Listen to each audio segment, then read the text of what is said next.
let's assume that Europe does go down the toilet.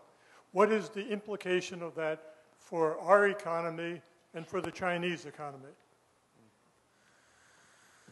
That's an interesting one. It depends in part on how this happens. Okay, there are so many scenarios on this. Let's think of the process and the end state. The process is a very messy one.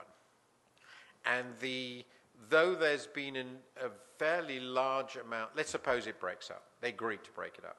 Or they're forced into a situation where countries just do decide it's too agonizing. You'll realize why they might not think it's a good idea when I've gone through this. But in essence, what happens then is that new currencies introduce and debts are redenominated in these new currencies.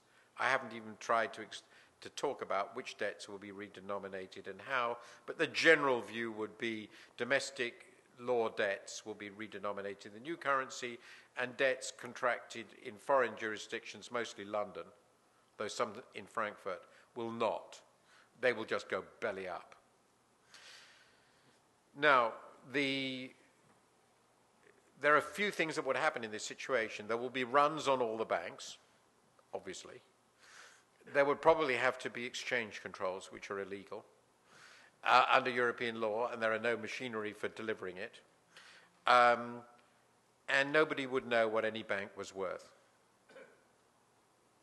All you have to do is think about the following question. Let us suppose, I'm not saying it's going to happen, of course, that you were told that the United States dollar was going to be broken up on an unforeseeable day into the dollars of the regional feds, which would then float against each other.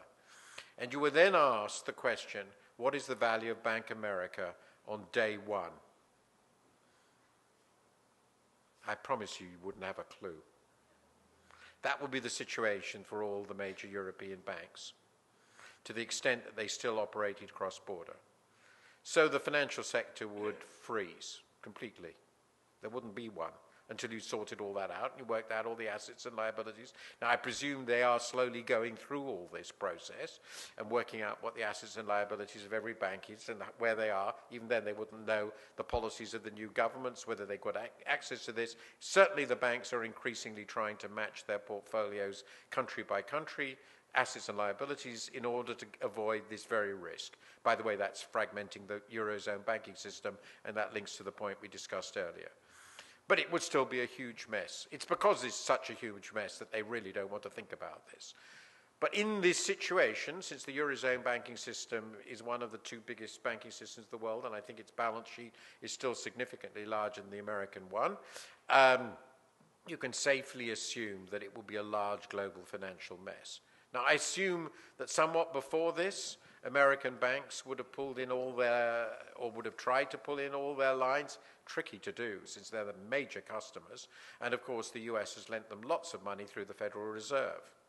So there will be inevitably financial linkages. It's just that there would be, but I wouldn't know how significant they would be. The Eurozone economy would decline dramatically.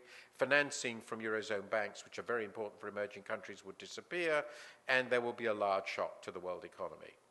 It's just inevitable there will be a large shock. I can't judge how large, but it would inevitably be significant, and it would affect the US and Europe.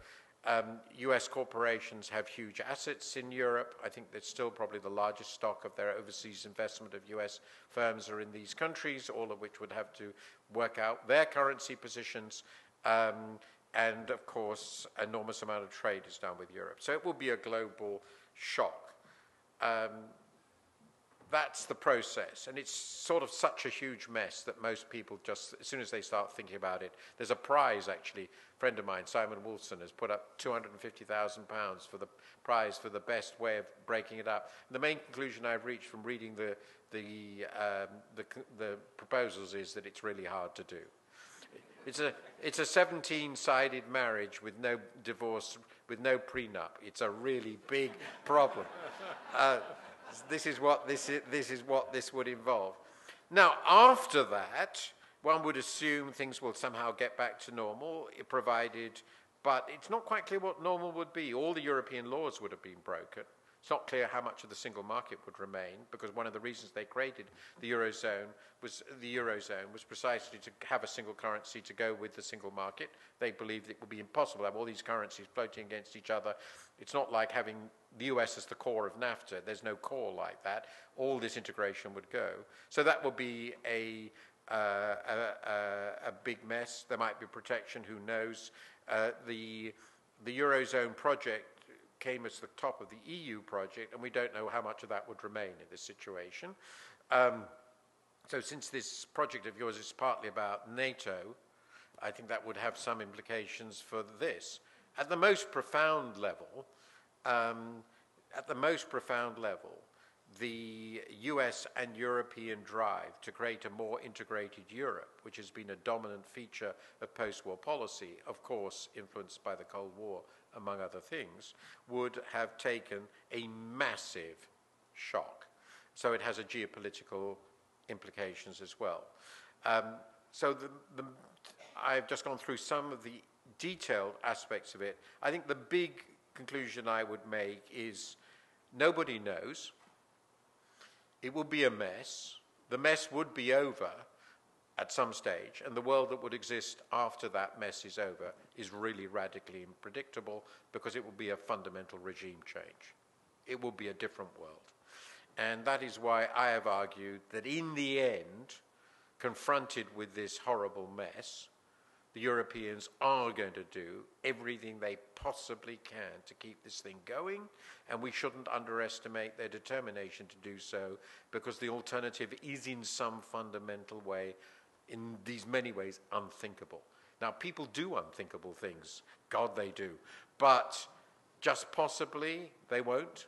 And I think it's important for people outside Europe, particularly in America, not to underestimate what the major leaders, at least, think is at stake here, precisely because of the possible chaos it could cause economically, socially, and politically.